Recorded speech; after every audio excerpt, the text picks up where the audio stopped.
Hello everybody, good evening and welcome to the United Stand. This is your latest Manchester United news and it's the Friday night show, which means we're interactive, doing more Q&A than we normally do. But before we get into all of that, of course, there is this news coming out today that Manchester United are pushing hard to fire Cristiano Ronaldo, to sack Cristiano Ronaldo, to make him redundant. No, not actually. They wouldn't want to be... Bloody wire under here. Do one wire. No, they wouldn't be looking to make him redundant. They want to fire him. They want to terminate his contract. It's all going off. It's all going off. It's all going off. Yeah, they want to fire him. They want him out of Manchester United. They want him gone. This has been leaked by a lot of UK outlets today, so you can pretty much gather that that is set in stone, that that's what Manchester United are trying to do. I want to dive into that. I want to get your thoughts on that. I think there's some interesting Batman quotes that we can bring into this that are very relevant. That reminds me, just before I start, from Batman to Braden. He plays Aussie Rules football. He's over spending a few days in Devon and he's a big fan of the channel. Big shout out to Braden. I hope you're enjoying Devon. It's a very nice place to be. Can't pretend to know anything about the Australian rules football, but you know, there we go. And everybody asking about the studio. Obviously, we had our very first video this afternoon with the studio. Looks absolutely amazing, doesn't it? There's lots more to that to come. I can give a bit of a spoiler that Ricky was in the studio today, so we will have some content with that. And we've got some special stuff in the studio for the World Cup to come. So lots to come on that. But let's get straight into it about Cristiano Ronaldo. And I want to start with this Batman quote. I think it's very, very, very relevant. James Gordon said this about Batman. I think it was in The Dark Knight. He's the hero Gotham deserves, but not the one it needs right now. So we'll hunt him because he can take it, because he's not our hero. And I think that, personally to me, is probably the situation with Cristiano Ronaldo. This is probably going to be the last time I wear this. I'm wearing it on purpose. I love this design. Obviously, we sell it on our website. We won't be doing that anymore. There's no point. But if you want to get one, maybe get it in the next couple of days because we're going to take it down. It's over for Ronaldo, isn't it? But I do really still respect the guy as the world's greatest footballer for me, and a legend of Manchester United. And I can use that line and basically adapt it to how I feel. I think Cristiano Ronaldo is a hero of Manchester United, but he's not the one it needs right now. So we'll hunt him out of the club because he can take it, because he is still a legend to many, but he's not our hero right now. And I feel that's the role that Ronaldo has taken on. Maybe it's a selfish role, maybe it's not, but ultimately he is the hero we deserve. We deserve a Cristiano Ronaldo in our team winning trophies, and he deserves that as well. But it's not where we're at the moment. And I said this last night. I understand a lot of Ronaldo's frustrations. I was listening to people today say that, you know, he should have come on for the last 3 minutes against Spurs because that's what he's paid to do. But he's not Harry Maguire. He's not Bruno Fernandes, and he's not Anthony Elanga. He's Cristiano Ronaldo. And Ronaldo's issue really is that the thing that made him great is the thing that's made him this week. The thing that made Cristiano Ronaldo the greatest player in the world was his hard work, his obsession, his belief that he is the best player in the world. And you can't argue with his... I mean, what I find funny is the hypocrites who start going, well, Ronaldo is, he's too big for his boots, he's egotistical, he's right up his own arse. And then you're like, well, he's won numerous Champions Leagues, numerous Ballon d'Ors, broken numerous records for the same attitude. I think what's happened is, and a lot of people have highlighted this, Cristiano Ronaldo has basically is losing his powers, but he's not losing his mentality. And his mentality doesn't match his powers at the moment, and he's frustrated. And you've got that, and then you've got Ten Hag who wants to do things his way. And in some ways, I think Ten Hag has come into the club and gone, I am going to provoke him. I am going to make an example of him because I've got to do that so that everyone in the club and outside the club knows that I'm the boss. And that's what a lot of new managers do. I heard something on the Manchester's Red podcast actually this afternoon that was spot on. It's a bit like the guy in prison, and we've all seen it on many films, who goes and smacks the hard guy in the prison round the head with a tray to, just sort of try and say, I'm here. Otherwise, fight to survive sort of thing. And maybe that's what Ten Hag has done. But I do think that you've got two big egos there that just don't match up to each other. And I think people having a pop at Ronaldo are quite right, but also you've got to understand why he's doing it. And I think the thing that made him the greatest is now the thing that's making him frustrated. I did the same with Ronaldo jersey. Got to get it before they stop production, says Shahir. And Mark, you always hit the right spot. Love the show. Keep up the good work, says Fabio. Thank you very much. If he's the nail in the Glazer's coffin, it's redemption, says Ollie Roach. Well, as I said, I think he is the hero we deserve, but he's not the hero we need right now. And he can take being the villain. What did I say in the week? It's another line from Batman. You either die the hero or you live long enough to become the villain. And that's the one that hits me. I mean, that film is brilliant. I mean, I've just given you 2 quotes from Batman Dark Knight that are probably 2 of the most resounding quotes in film. They are amazing because they hit life. Then it's not just, people go Batman, Twatman, Pratman, but that film has got so many good lines in it because they echo through life. And it's true. It's about knowing. It's about knowing that. Did you get the statement a bit early, says Glenn? I don't know. Did I tweet something a bit early? I don't know. Anyway, earlier on, I don't know. I don't think it was embargoed when I got it, but maybe it was. No, it wasn't. It wasn't. I was given it. And anyway. We digress. It's so true. It's so true for anybody. Lionel Messi, Mark Goldbridge. Why have I said my own name with Lionel Messi? I'm so arrogant. But no, I'm joking. Because I'm, you know where I'm going with this. Ian Beale in EastEnders. You can outstay your welcome. Your talent can dry up, and it's so true. You either go out the hero, or you live long enough to become the villain. Wayne Rooney sort of had it at United. He was a legend, but he probably stayed on a little bit too long. Ronaldo may be the same. I nearly said Phil Jones. I mean, but you know what I mean. Nobody really last season when Ronaldo came back would think he would become the villain a year later, and it can happen. It can happen. You should do a sports show with Simon Jordan.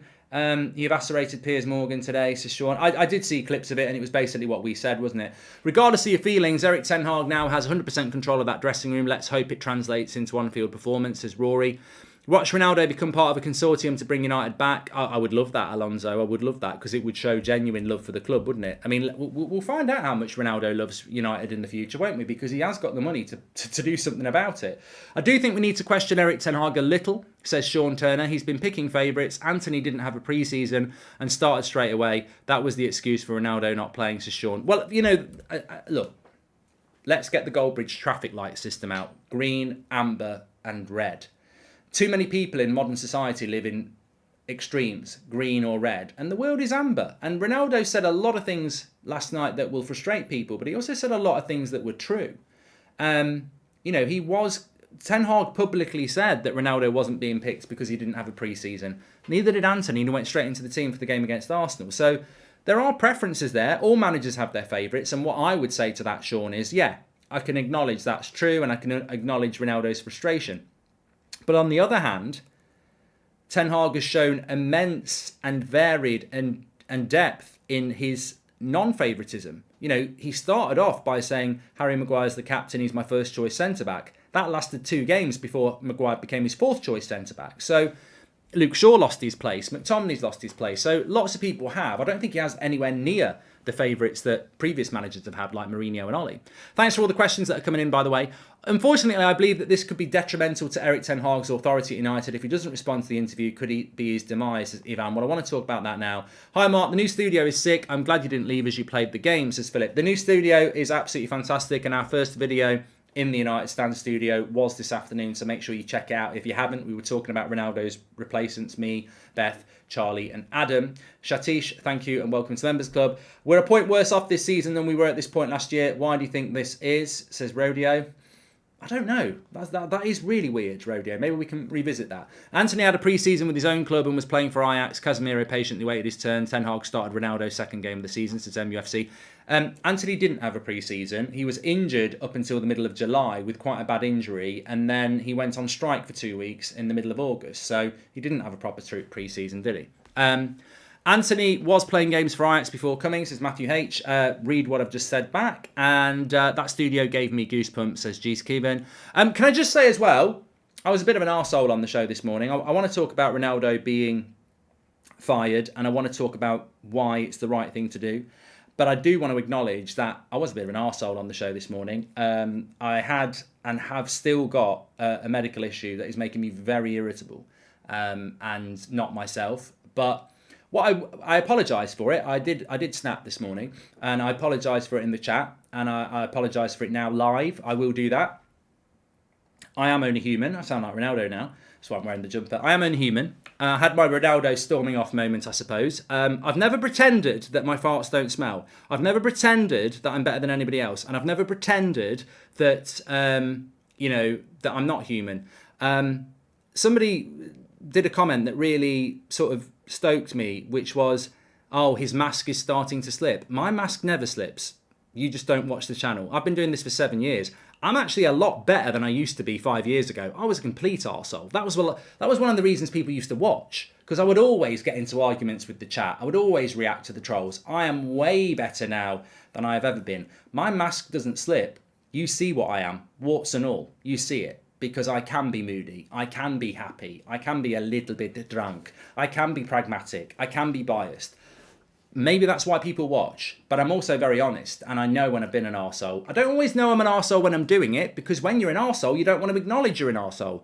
But I was an arsehole this morning, and I will admit it. And that's it. And, we move on from it. But I will not have people saying your mask has slipped. I'm doing a charity stream tomorrow, which will take us over 100 grand raised in 3 years.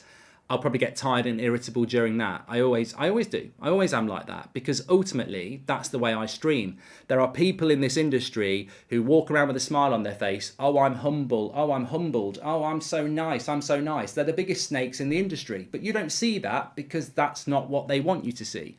I do it honestly, and I won't stop. I'll always be an arsehole at times, because I will do a stream at 10 o'clock in the morning because that's what the community is about. Even though I know I probably shouldn't do because I feel like shit and I'm in big pain, I will still do the stream because that's what I've been doing for 7 years. Rightly or wrongly, that's just what I do. And I'll acknowledge it when I'm an arsehole. But there's no mask slipping. It's who I am. And anyone who watches the channel for a long period of time will know that.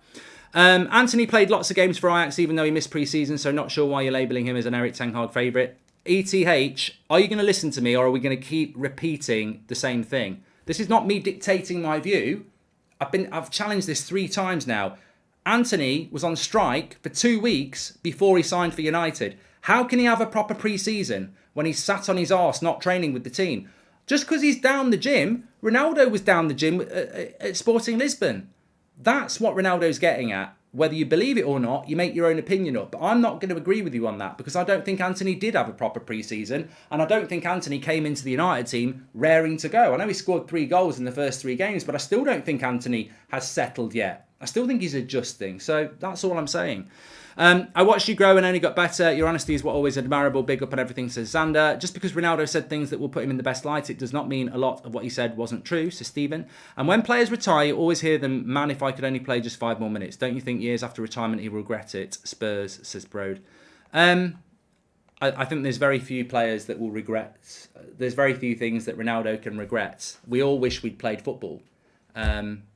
Ronaldo played football at an amazing level. But let's go back to the headline, because it is a Q&A show, and it's obviously about getting those opinions. But we have this headline, which is United are ready to sack Ronaldo, and I feel I must acknowledge it, because there was a statement from Manchester United this morning, which I tweeted out, which basically said that they are considering their options and will update in due course.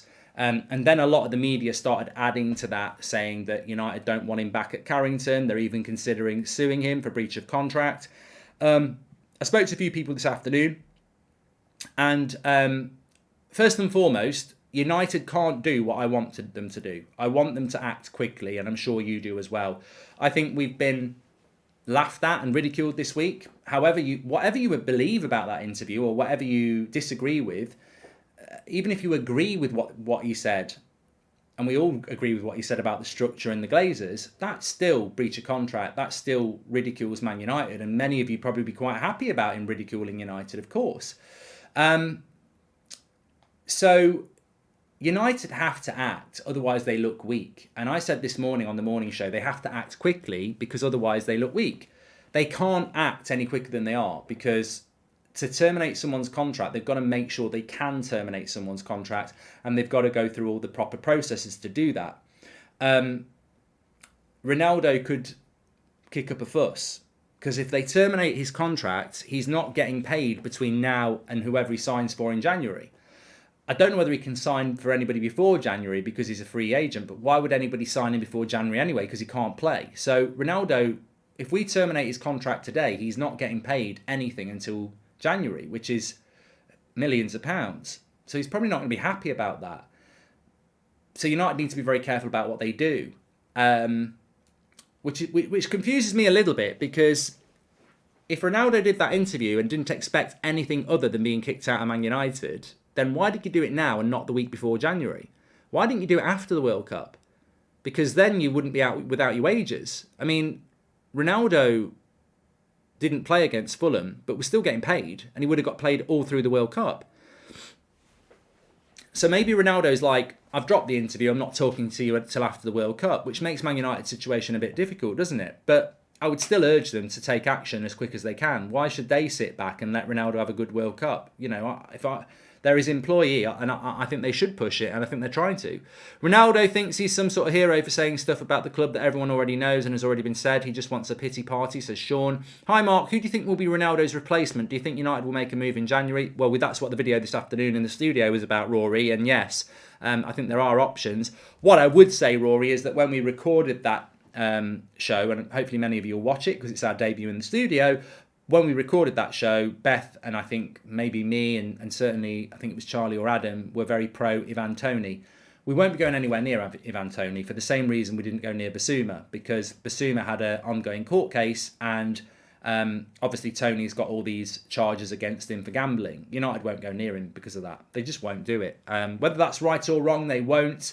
We weren't aware of those charges when we did the video. So, Goldbridge, you're the GOAT. No one is perfect, but you are one of the realists. I've seen it takes a man to lot to accept his flaws. Keep doing you, man. Well, I always do, Oliver. I know I can be an arsehole, but I will also acknowledge it. But you will never get me to acknowledge it. If you know me from the last 7 years, you'll never get me to acknowledge it when I'm being an arsehole. I've got to sort of come down a level, and I would never have acknowledged it this morning until I'd finished. But I will always come out and speak about it. And one thing is, you're not going to, you know, people were having a right go about it this morning, and I'm like, I just got out of the wrong side of the bed. I'm in a bit of pain. I'm in a mood. It happens. Everybody does it. The mask hasn't slipped. It's just, I stream a lot. That's what I do. And you get a lot of my personality on the stream. That's what happens. With a lot of other people, you don't. And they say a lot worse. There's people out there who start, you know, being derogatory to foreigners and are still streaming now. So, look, that's not going to happen with me. That's not... You know, I can be an arsehole, I can be moody, but I'm not going to do that. I might call a few people thick, which is not acceptable, but there are you know, there are levels that I will not go, because that's not who I am. What did you think of Simon Jordan with Piers on Talk Sport? Thought Simon made some good points and was a good laugh. Sorry if you already mentioned it. I thought it was good, Sean. I've not seen all of it, but my summary of that is that basically Simon Jordan got the opportunity to speak to Piers Morgan and said a lot of what we were saying the last couple of nights. That was not an interview, and it was inaccurate. And you know, the football knowledge behind it was poor, and it was basically a, you know, I'm sorry to say, you know, a bit of a brown nose. You know, Piers was right up Ronaldo's backside at times, wasn't he? Which, you know what, I don't mind Piers Morgan. I follow him. I find him, you know, I know a lot of people dislike him. I actually don't mind. I think you need people like that in the world. I think, you know, it makes it interesting, even though I disagree with a lot of what he does. But, you know, I think Leroy, welcome to the Members Club. I've seen a lot of journalists who are just quite bitter towards Piers Morgan because they would love to have that interview. But I'm telling you now, if you sat a journalist from the Manchester Evening News or the Daily Mail or the Athletic with Ronaldo, they might talk the talk that they're going to sit there and cross-examine him. I bet they wouldn't. You know, you are in the presence of greatness, aren't you? To be fair, Casemiro had to work to get in the team and kept his place because he actually played. Ronaldo got chances but was poor, says Daniel. Eric Ten Hag used Ronaldo not playing in pre-season as a bat to beat him with. Seeing the fans turn on him is out of order. He's not the villain by any stretch. Says Darren. I like Ten Hag, but he's shown hypocrisy, let's be honest. And Mark, you're a legend for what you've done for the community, says Vince. Well, I'm 100% behind Ten Hag, you know. So if I'm... But I don't want people to follow what I do. Cristiano Ronaldo is still a legend for me, and I'm 100% behind Ten Hag. And as I said before, I've been in this situation before with Roy Keane and Sir Alex Ferguson in 2006, and I absolutely hated it because Roy Keane is probably my favourite player, because I think when you're a youngster, you always remember your relationship with those players more than you do when you're an adult. Beckham and Keane were just icons for me growing up. They were the two. And when Keane left United, even though I knew he was past it, and it was the same thing with Roy Keane. It's exactly the same. Roy Keane sat and did that interview on MUTV that we never got to see. We just heard what happened. And he basically ripped to shreds the team. I think we'd lost to Sunderland. He didn't play, or maybe it was Middlesbrough. And he ripped them apart. And the video never saw light. And he got ripped apart. And Sir Alex Ferguson kicked him out. But Roy Keane at that point had hip problems. He wasn't the same player.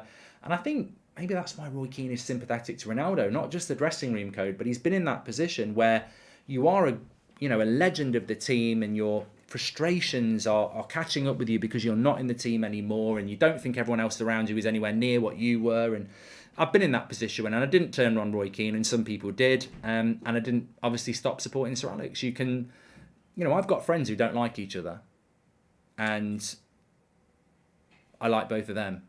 Some people are incapable of doing that. It's the traffic light system again. Some people it's red and green and there's no amber. Funnily enough, in this industry, I've had that issue. There are people that I like who talk to people who don't like me, and some of them believe them and take their side, and it's like it's weird. But congratulations and thanks for the studio, says Joseph. And who should wear the number 7 shirt now, says Liam. Oh God, we're not going to have that conversation. Liam, you're right. I'm not ready for that conversation about who's going to wear the number 7, because I don't think any of our current squad are worthy of it. But United will want to fill that number 7 shirt because it's iconic. I think we left it empty for a little bit quite recently, didn't we? But look, going back to that, I want to get into all your questions that are coming in. But going back to that, I think United are right to terminate the contract. I'm pretty sure this is what Cristiano Ronaldo wanted to happen. And if he didn't want it to happen, he's really, really misread the room. Surely, I've been saying it all week, this interview and the way he's gone in on so many different people makes it inevitable for them to sack him. I think 100% that is the angle here. He wants to be sacked so he can go somewhere else. Because ultimately, and some people would disagree with sacking him because you're giving him what he wants. And what I mean by that is, if United terminate his contract, then he's free to go wherever he wants. Chelsea, Saudi Arabia, MLS, PSG, anywhere. As long as they pay him a wage, he can go anywhere. And that's what stopped him going in August, because United wanted a transfer fee. So I don't really see why this would be a problem, because it's surely what Ronaldo wants, unless Ronaldo also wants a payoff, which he might. I loved Simon Jordan's criticism, especially when he said Piers did the same thing. He criticised Oprah for when she interviewed Harry and Meghan. Ronaldo's got a goat, but he can't accept he's now a squad player at his age, says Reese. I don't think he is a squad player, Reese. I think he's a squad player to Ten Hag. I don't think he's a squad player everywhere. He wouldn't be a squad player at Everton. The thing for Ronaldo is he needs to have a good World Cup. He needs to feel positive and loved, and I still think he can do a job. The question is at what level. I don't think he's any different to last season. I don't. I think this season it's about unhappiness, not being motivated, not having a pre-season. I wouldn't be surprised if he has a good World Cup. We're all acting like he's like Peter Crouch doing a podcast. He's going to lead the line for Portugal, who are one of the better teams in the World Cup. I think that's when you're going to see the real Ronaldo. And look, he might be crap and he might be past it, but I actually don't think he is. I don't think he suits us. I don't think he suits Ten Hag, 100%. And I think we're going to be better off without him because it's become a distraction. But I don't subscribe to the view that he's finished. No, I don't. I still think he can do a job. The question I can't answer is I don't know where. I know he can do it at Everton. I know he could do it at West Ham. He can't do it at Man United because we don't play the way he does. I mean, he probably still could do it for Man City because of the way they play, but they wouldn't want him over Haaland. It'll be interesting to see where he goes, but he'll be a lot more attractive when clubs don't have to pay him a fee and don't have to pay United a fee. Mark, do you think Ronaldo and Eric Ten Hag relationship could have been resolved if not for the people upstairs? He's not had an issue with before with the manager, says Alec. Hi Mark, well earned with the studio. You are true inspiration. And have you considered Anthony for your 5v5 bar fight? Cheers from Copenhagen, says Hickson. I'm going to say what I've always said. I think it's sad that it came to this. I'm actually very angry that it came to this. Now, I don't even know who to apportion the anger to. Some people would put it on Ronaldo's shoulders. Some people might even put it on Ten Hag's shoulders. Some people would put it on George Mendes's shoulders for not sorting a move in the summer. And some people would put it on the Glazers, Richard Arnold, John Murtagh, whoever. I'm not here to apportion blame. Maybe all those people are to blame in different ways. Maybe some are more to blame than others. But I said this at the time, and I've been saying it for weeks, way before the interview, even before he stormed off against Spurs.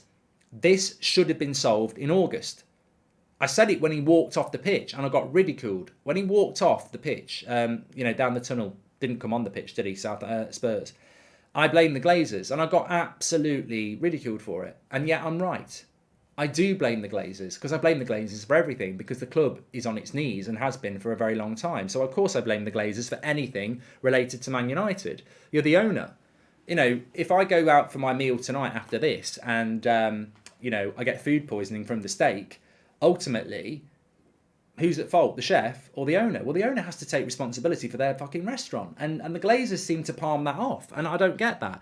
But my point is, and I've steered away, my point is, this never should have got to this point. Anybody who knows football knew this was going to happen. And it's very sad that we've had to have a Piers Morgan interview with Cristiano Ronaldo played out all week. It's very sad that Ronaldo had to storm off against Spurs. It's very sad that Ten Hag has now been targeted in the way that he has. It's very sad that United have basically had their dirty washing shown off to the world for the last week. It was all preventable. Completely preventable. Because somebody needed to take control. And this is the problem with United. It's rudderless at the top. And it always has been. Since David Gill went, it's been rudderless. And what I mean by that is we've had managers, but Eric Ten Hag cannot be in charge of selling a player that's, marketable and valuable and they want a fee. That's not Ten Hag's job. Ten Hag's job is to say to Richard Arnold or John Murtagh, he wants to go, I want to sell him, we're in agreement, let's part ways. And then they go, we're not selling him. I mean, how does that help Ten Hag and how does it help Ronaldo? I know, everybody knows that Ronaldo wanted to go in August and Ten Hag wanted him to go in August. And the only thing that Ten Hag said is if he goes, I need a replacement. And United went, we've got no money. It's over. Nobody will buy him. It's over. But that didn't solve the problem. Didn't solve the problem, did it? If my roof is leaking and I say to my landlord, my roof is leaking, and he goes, I've got no signal. Oh, we'll leave it then. Still fucking leaking. Like, the problem was there. And people go, well, you can't blame the Glazers because nobody would buy Ronaldo. We're just about to terminate his contract and let him go for free. If I'd have been in charge of United in August, I'd have seen this coming, and so would you. Biggest player in the world doesn't get on with the manager. Manager doesn't get on with the player. This was never going to go well. It was always going to be Ronaldo being benched and frustrated. And I would have gone, you know what? It's going to cost us some money, but we need to cut the losses. Because it's only going to get worse. And it was all preventable. And for some reason, the club didn't prevent it. This is what confused me. If he wanted to be fired, he'd have gone way harder than think he wants out with a golden handshake on top. I think you might be right, Rory. What did you make? I can't see how Ronaldo would want to be sacked today and not get paid for 2.5 months. Well, 2 months. Well, 1.5 months. 6 weeks. Maybe he would. What did you make of Ronaldo saying he would like Arsenal to win the league and rates Arteta as rodeo? And who? Yeah, well, I'll answer that. I think the reason he said he wants Arsenal to win the league if United don't win it, and he did say that, and the reason he likes Arteta was probably 2 or 3-fold. 1, maybe he would like to go to Arsenal, keep his options open. 2, maybe he's got good relationships with Arsenal. Maybe he does like Arteta. 3, the guy opposite him is his mate and he's an Arsenal fan. So I think it was as basic as that. I don't think Ronaldo would have said that 10 years ago when he left to go to Real Madrid. Mark, you've been very balanced with this saga over the last few months, and that's refreshing. To have one player disrupt our most important transition ever is unforgivable, regardless of reasons. Says Sai. Well, as I say, I'm probably in a fortunate position. Age doesn't always isn't always an advantage, but experience does come with age normally. And as I said, anybody who lived it will remember 2006, Roy Keane, Sir Alex Ferguson. We didn't really have the social media. We didn't have the Piers Morgan interview. But it's very similar. I was reading up about it today, but I remember it vividly because he was my favourite player and I love Sir Alex Ferguson. And I've lived it before. And I lived that as a much younger man. I mean, it was 16 years ago that Roy Keane left. So nearly half my age, really, I wish. But it was 16 years ago, and so I've been through this before. I've been through this where a player that you absolutely adore as a footballer and a manager that you want to do well and support fall out. And you can either take sides or you can go, I don't really need to take sides. They just need to part, and I respect the player and I support the manager, and that's just what I do. I don't need to take sides. I know that frustrates people, but I don't need to, and it's my choice, and you've got every right of doing whatever choice you want to as well. I hate the hate you get. You've spoken sense through all of this. Glazers are killing us. Need people like you on the board, says James. Well, I don't think I'm unique to that. I think there's a lot of people out there who know how this club should be run. Tiago said, Ronaldo truly exposed United and their biggest flaws. He will walk away from a place where he didn't find love. Fans always loved him. Management never did. The biggest superstar of all time surely can find a better home and will. United's future equals darkness, says Tiago. Well, Tiago, I mean, thank you for your very, very generous super chat, but I'd almost thank you more for your very generous comments, because I think you do open a door to something that we as United fans would be ridiculously naive not to acknowledge. This certainty that we are on the path to success is on very thin ice. There is a cycle at United that I mentioned, which is basically a 3-year cycle, and we can go back through multiple managers. New manager comes in, he's going to win us the league. Buys a few players, they look really good. First season goes good, we qualify for the Champions League. Second season, it's okay, starts to get cracks a bit, doesn't really get backed as much in the following summer transfer window. Results start to wane. Third season, it all goes to shit. Players turn, board turn, you're off, we want a new manager. That's the 3-year cycle, and you can stick it to certainly Mourinho, Ollie, Van Gaal to a certain extent. I mean, Moyes never got that long, but it is a repetitive cycle. Predictors would say the same thing will happen with Ten Hag. I feel different, as do you. I think hopefully this will be very, very different. But Ten Hag's had a good summer. He's had a reasonable start. I mean, somebody said that we've got 1 point less than we did this time last year. I don't know how that's possible. I really don't know. I didn't think we had a very good start under Ollie. But dressing room leaks as well, says Iris. But look, is it hard to say that... I'm going to give you the worst case scenario now, and then I'll give you the best. Villas says this is why the Glazers need to go. Would I be wrong in saying that we could come back from the World Cup, not spend in January, everyone else spends around us? And remember, Ten Hag is doing this, it's a harder job than Mourinho, and it's a harder job than Ollie, because you've got Newcastle and Arsenal in the equation now. Arsenal and Newcastle were not in the equation for the last few years. Like, they weren't. They were nowhere near. So you were competing for top 4 with Liverpool, Chelsea, Man City, and maybe Spurs. So 5 going for 4. You've now got 7 going for 4. Very, very, very legitimately. So imagine we come back from the World Cup and we don't really strengthen. And look, we weren't convincing against Fulham, were we? It's not like we're playing brilliantly. It's not like we're smashing teams. We've not smashed anyone yet. We've played very well, but most of it's been on a strong defence. We come back from the World Cup, we're playing too much football, the squad's not good enough, and we don't get top 4, and we don't win the Europa League. So we're back in the Europa League next year. We don't have a particularly good summer. We come back next season, Arsenal, Chelsea, Newcastle have strengthened, Liverpool bounce back, Man City are where they are. We can't get near top 4. Can't get near it. And again, we struggle. That'll be 2 years of Ten Hag not getting Champions League football and struggling. Is that a massive reach to say that that could happen? No, it could. That's the worst case scenario. And if that happens, people will start going, maybe Ronaldo was right. Maybe he was right. Maybe this guy doesn't know what he's doing. Maybe the Eredivisie is his limit. That could easily happen. And if it does happen, a lot of what Ronaldo said about the structure and the Glazers, etc., will come home to roost. And this is what I mean. Ronaldo may not be the hero right now. Maybe he has become the villain. But he might be the hero we need in the future. We don't know.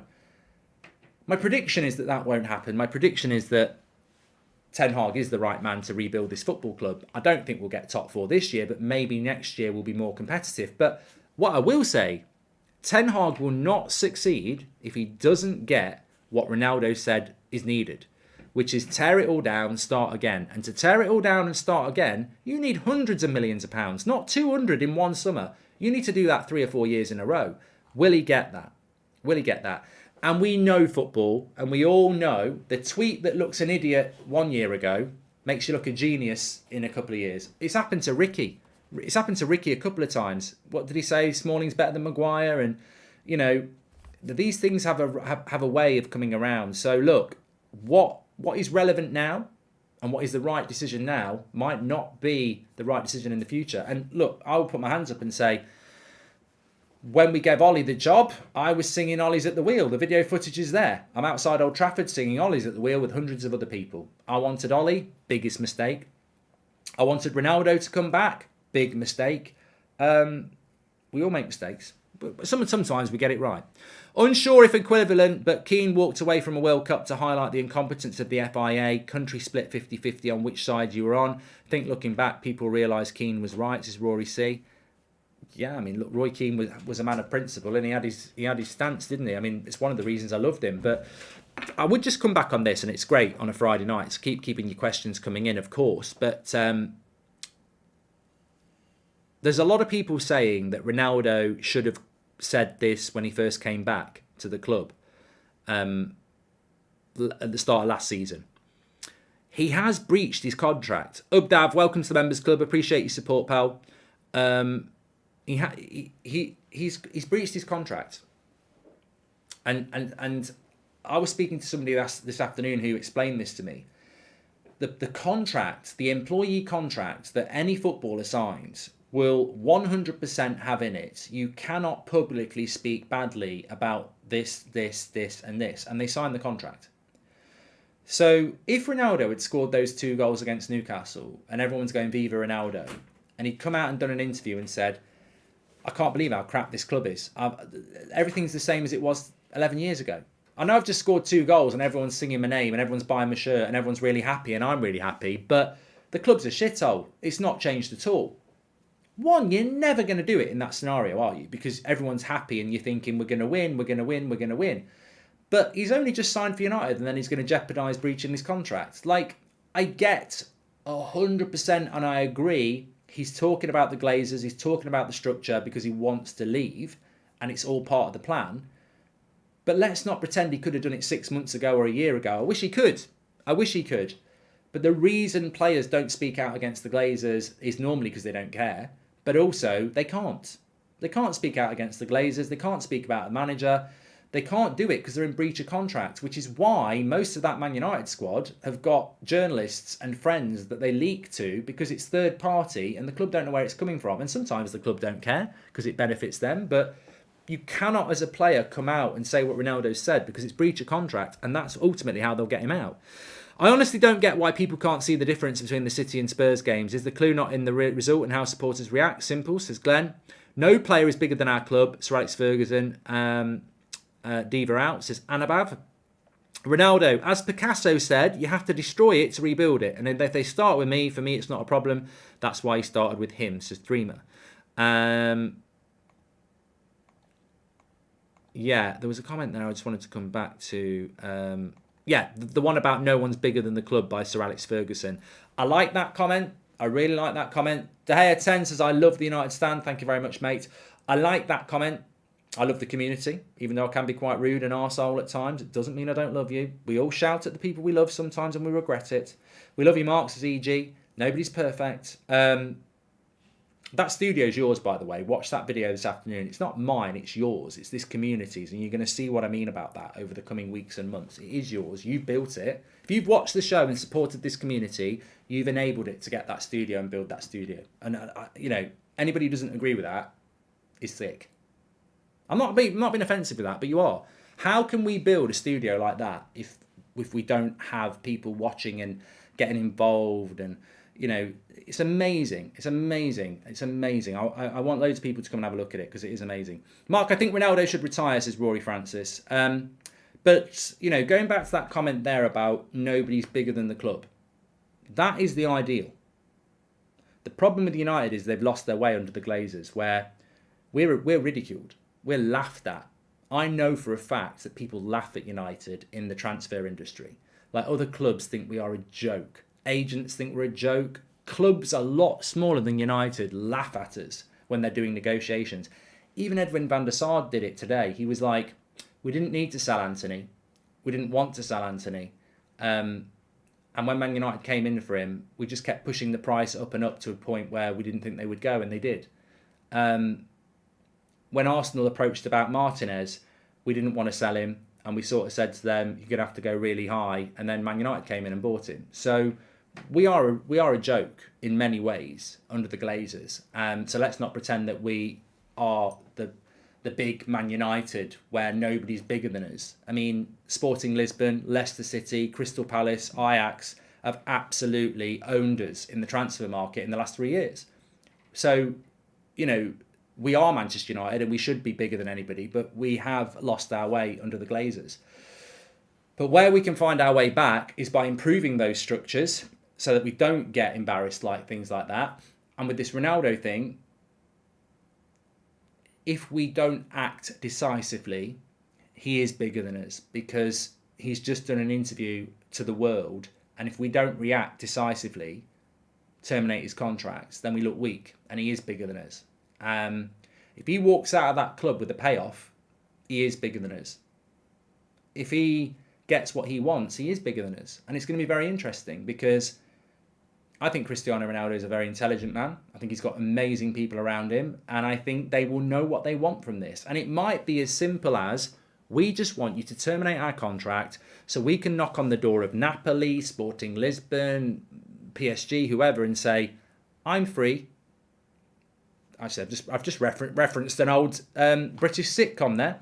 Was it called Are You Being Served? He can knock on any club's door, Chelsea, anyone, and go, MLS, I'm free. All you've got to do is pay me wages. I'm free. There's no transfer fee. I am free. So, and that makes, maybe that's what Ronaldo wanted all along. At the end of the day, this is business and there's no feelings in business. It's Elias. Mark, if United upset Mendes, United might struggle to sign his players in the future. At least he would make it hard for United to sign his players, says Tarai. Exactly.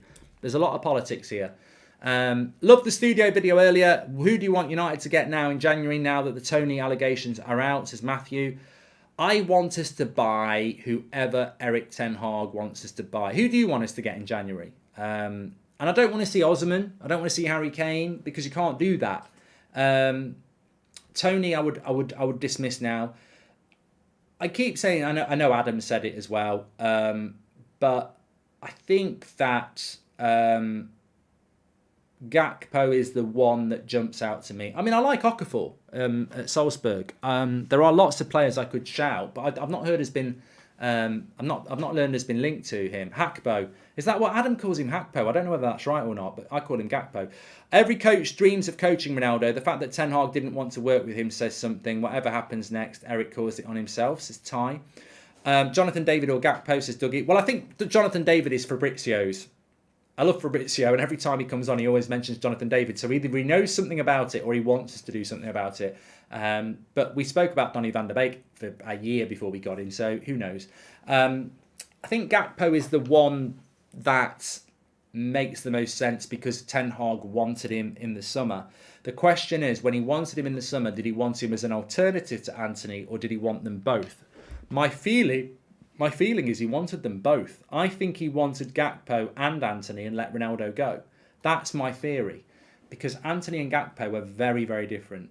Like, they're right and left-footed for a start, but they're very different. And if he hadn't got Anthony and he'd gone for Gakpo, we'd have had a left wing. We'd have had Rashford playing off the right or Gakpo playing off the right, and that's not where they play. So my theory is that he wants Gakpo because I think he wanted Gakpo and Anthony and let Ronaldo go. And United decided against it. So if Ronaldo is now going to go, which he is, surely we go back for Gakpo. But I might be completely wrong. And of course, Gakpo isn't an out-and-out number 9, but I think people might be running away with themselves there. At what point has Erik ten Hag said he wants an out-and-out number 9? The press have said it. There's been discussions about it, but he hasn't always played with an out-and-out number 9. And he might not need to. So, maybe that's where we go. I don't know. That's who I would go. I'd be very happy with Gakpo and Frimpong in January. Somebody just said that there. I mean, as long as we spend, I think that's the most important thing. João Felix on a loan would be lovely, Lillis, but I don't know whether we could do that. This was calculated, says, is it Nani? Because he should have said something in July, but knowing if he doesn't get a move, he's breached his contract while not having a club to move. This shows it's a get-out plan, says, is it Nani? Hi, Mark. As a Canadian, Jonathan David is a truly top talent and exactly the number 9 you need right now. I'm looking forward to watching him in the World Cup, mate, actually. And the main thing that angers me the most about all of this was that the topic right now should be about Garnacho. We've got plenty of time for Garnacho, bro. I mean, one thing I would say about football fans in general, but certainly you as United fans, is we're intellects. We love our club. We know about the youth. We know about who's talented. We know who to keep our eye on. And Garnacho's not going to miss out because of what happened with this Ronaldo interview. We know we've got a very exciting player there, and you know, and that won't change. Ramos from Benfica says, Lars, can I just say as well, and I'm not teaching people to suck eggs here because I know you're all very intellectual, as I just said, but the reason Ronaldo did this was because it was the only thing he could do. In the summer, he said he wanted to go, and they didn't let him go. He did the normal route of player wants to leave the club, they let you go. That people have been doing for years. Hundreds of deals every summer. I want to go, and they let them go. United didn't let him go. He was desperate to go in the summer, and they did not let him go. And people go, well, no one wanted him. I don't believe that for 1 minute. I don't believe that. What I believe is what I was told is that nobody wanted to pay money for him because he's on silly wages, and they didn't want to pay Man United money for him and then pay the wages as well. So clubs wanted him on a free, United wanted money for him, and therefore he didn't get his move, and he was very frustrated, and Ten Hag was frustrated. And now what we get is Ronaldo's like, well, no one's going to buy me until the summer. I want to play now. I'm not playing. How do I get a move in January? Well, you could do this interview and basically get them to terminate your contract. So Ronaldo was left with an option of, again, as I said, we should have let him go in August. It was the obvious thing to do, and we missed the boat. So Ronaldo's left with a choice of, do I sit under Ten Hag for another 7 months, you know, being benched and humiliated and disrespected, in his words, or do I do this interview, take the hit, and end up with a fresh start in January? Well, I'm 37. I'm 38 in February. I can't afford to sit around for 7 months. You know, 7 months to me, in 7 months' time, I might not be the same player. So lots of things contributed to this. It was a desperate act, but it was a desperate, calculated act. We'll see if it works out. I look forward to the moment when we don't have to talk about Ronaldo again, like when Pogba left. It was like a clean start, says Nick P. Mark, Ivan Toney texted me and told me to bet on him joining United, says Kevin. You know, for a minute, I started to believe you. After watching your great advert, if you do a sitcom, how about United stand at the office, a day in the life, could be comedy gold. That would be a good video, Glenn. I like it. And Mark, can I ask you, do you think things are slowly changing within the club and Erik Ten Hag has more power than most managers, says Leo? I can categorically tell you from very, very high sources at Manchester United that Erik Ten Hag has more control at Man United than Mourinho had, certainly Solskjaer and Van Gaal and Moyes. He is the manager that has the most control out of any manager since Sir Alex Ferguson. He doesn't have what Sir Alex Ferguson had, you've got to earn that, but he has got more of a say. And a lot of that was to do his negotiations and what he wanted when he came into the club. The club want to back him. He has got a lot of backing. Doesn't mean he's going to be successful, but he does have that. To what extent will always be dependent on the Glazers. I want to see another £200 million spent over the next 2 transfer windows. I don't think we'll see that. So therefore, is he getting the backing he needs? But they are listening to him and they are backing him. I mean, one thing that's always interested me, and it keeps staying in my head, literally because I've just been playing Football Manager, whether you play FIFA or Football Manager and you sign a player, there are conditions. You know they are. There are conditions about playing time and all sorts of things, bonuses, the lot. That's not made up to make the game any better. I know footballers, and some of the stuff that are in their contracts make me laugh. We've just signed the best player in the world when we bought him a year ago. One of the best 2 players in the world, if you want me to be fair. I wonder what was in his contract. There might be nothing. It might be there's £500,000 a week. Let's crack on with it. But there will be bonuses in there. Will there be things about playing time? Will there be things about... God knows. God knows. And maybe that's part of the issue that United have got to work through as well. I don't know. I would go for Santos striker Marcus Leonardo, says Ayan. Thank you very much. Ronaldo was willing to risk his legacy at United to expose the board. To me, it says a lot. We will not progress with this board. Glazers and Arnold out, says Andre. And hi, Marcus, a Canadian. Well, I've done that one from Emil. I mean, look, I read a lot. I take in a lot. I read the comments under the videos. I read social media. I read a lot. And I read, you read a lot and you don't take some of it in. And then some of it you go, that's a good comment. I did read somebody say today, they don't agree with the Ronaldo situation, but what a missed opportunity.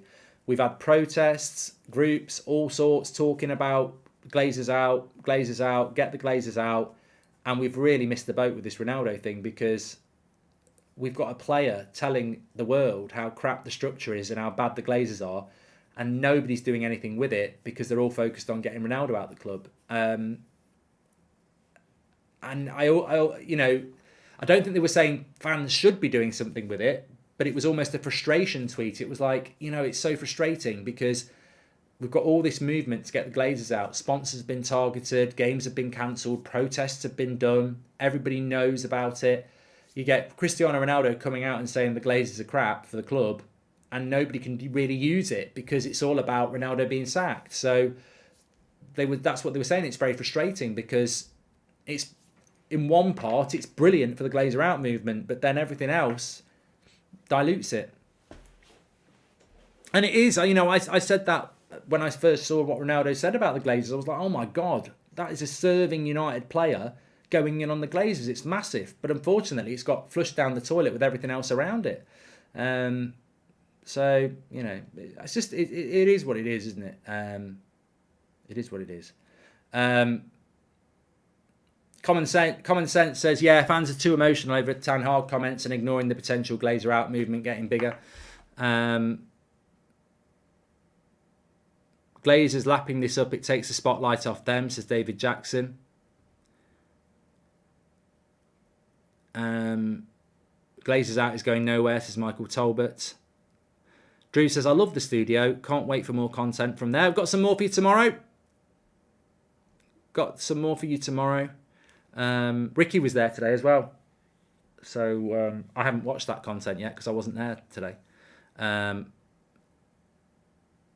My dream is João Felix on loan with the option to buy, says Matthew. I mean, I wouldn't rule that out. I wouldn't rule it out completely. It's not something that's in the works at the moment. I mean, I need to start getting in contact with my contacts again. I mean, we did have Romano on Monday, but I mean, for me, really, tonight, the reason I'm wearing this is because I intend this to be the last show that we really talk about Ronaldo unless it gets driven by the press. If he gets sacked tomorrow, then obviously we'll do a video on it. But I think it's been a really weird week. I think we've had to react to it in the way that we have. Just when you think you're going to move on about it, you then get the story that he's going to be sacked, and who knows what we'll wake up to tomorrow. But what I want to do is I want to go back to where we were after the Fulham game before this came out, and I was like, we're buying a right back. We're definitely buying a right back because Wan-Bissaka's fit and he's not even on the bench. We're playing a left back at right back in Malacia. He's going to have to buy a right back in January. So therefore, over this World Cup break, I want to be talking about transfers. I want to be talking about, sales. With the Ronaldo thing, we're definitely buying a striker as well. So that's what I want to get into. That's what I want the press to get into. I want the conversation to be about, we've only got, 4 weeks until we play Fulham, until we play Burnley. Playing Burnley 4 weeks on Tuesday. So it's 5 weeks on Tuesday when we play our game against, is it Forest? So, and then that means it's 5.5 weeks until the transfer window opens. It's not long. Remember in the summer when we were saying there's only 5 weeks left of the window. It's really not a lot of time for United to identify the right back and the striker and get moving. So that's what I want to be talking about over the next few weeks. I want to focus on that. I want to focus on those things. Of course, we will get drawn back into the Ronaldo debate because it's not going to go anywhere. But this is why I want United to move on quickly. If United had sacked him today, and I don't think they could have done it. I don't think they could have done as much as I think many people wish they had. If United had sacked him today, tomorrow, what would we be doing? We'd be talking about replacements. We'd be talking about, life without Ronaldo. But obviously, it's been a really weird week. Madrid fans never backed this much Zidane and Ancelotti that won everything for their club. And here in our club, we have these fans backing a coach that didn't achieve nothing over a legend. It's a shame, says Cold Blood. Okay. Well, look, I've thoroughly enjoyed the show tonight. I hope you have as well. What I will respect is that we've read out and discussed a lot of different views. Some people are very pro-Ronaldo. Some people are very anti-Ronaldo. Some people are very pro-Ten Hag. Some people are saying it'll end in disaster. And a lot of people are just like, what about the Glazer out movement? So look, this is what these discussions are all about. So I just want to say thank you to everybody for respecting everybody's opinions. Ultimately, that's what it's all about. Lookin says, could you invite Souness to the studio? I played the game. I built the stadium. I built the studio. I've played the game and I built the studio. That is what I did. While slagging off Martinez, I played the game and I built the studio. Of course, Graham Souness is welcome in the studio. They're all welcome. Whether they'll bloody come or not, I don't think so. But look, they are welcome and we'll see who takes it up because it would be fantastic to get them on. Everybody's welcome. I'd love to get Piers Morgan on. I'd love it. I feel Piers Morgan wanted to trump Oprah Winfrey for most talked about subject with the Ronaldo scoop, says GS. And are you on TalkSport during the World Cup? I don't think so, Glenn, because my show on TalkSport is about Premier League football. And I'm going to be very, very busy on That's Football with the World Cup. Which reminds me, before anybody goes, God, I wish I'd said this sooner. I love you. No, I wish I'd said this sooner. I'm doing my all-day charity stream tomorrow. I've got a 10 o'clock show on here, and then at 11 o'clock I start my annual all-day charity stream. Last year we raised £35,000 in a day. Tomorrow, if we raise 30,000, we've raised over 100,000 in 3 years. So big day tomorrow. It's on That's Football. I'll remind you on the morning show tomorrow. It's on That's Football. We're raising money for people with terminal illness. It's a fantastic cause. I'll be playing FIFA. I'll be chatting away. Call of Duty, Fall Guys, and whatever else takes our fancy. So if you have got some time, please do tune in tomorrow. And obviously, if you've got any money to contribute, that would be fantastic. Obviously, I will be contributing as well. Do it every year. I can explain why I do it every year, but basically, friends of mine have died of it, family members have died of it, and it never goes away. And every year, somebody seems to die of it. So every year, I do a stream because it's not going anywhere, and that's why we do it. So tomorrow from 11 o'clock on That's Football, my all-day stream. I will have to have a takeaway at some point and eat it, but I'll mute the mic. Don't worry about that. And yeah, don't forget to check that out tomorrow. That's Football all day. If you have a bit of time to tune in, it would be great. And don't forget to watch the first ever episode in the studio, which I put up this afternoon, which was about Ronaldo replacement. Beth, Adam and Charlie with me. Ryan behind the camera. It's been a great team effort and it's your effort, so I want you to see it. I want you to enjoy it. And we should have a video with Ricky on tomorrow on the channel at some point as well. Fall Guys is fun, Leo. I haven't played it for a while either. And Call of Duty I'm looking forward to play as well. The studio needs a little less red background. You know what, show? You're right. We were struggling. That's Football studio is a piece of piss. It's got the colours, it's fine. The United Stand studio were really struggling because it is very red. But when you change it to white, it looks odd. Yellow looks odd. Black looks stupid because it's got black bits around the TV. So if anyone's got any ideas when they watch the show, what colours they think, you're absolutely spot on. That is very constructive criticism. I like it all red, but I think we all would like it not to be as red, but we can't figure out how to do it. So if anyone's got any ideas. After the interview, I'm 50-50 with Ronaldo and Ten Hag because I love them both. So termination of contract will be best suited. I'm with you, Jack. I'm with you. That's what it is. Respect them both. Thanks for watching. Take care. Big day tomorrow. Want to raise a lot of money for people who sadly get taken from us too soon. I'll be on the show at 10 o'clock. And then if you can join me at 11, that'd be great. And obviously take care, everyone. I'll speak to you soon. Make it green and gold. We could do a green and gold show. We can definitely do a green and gold show.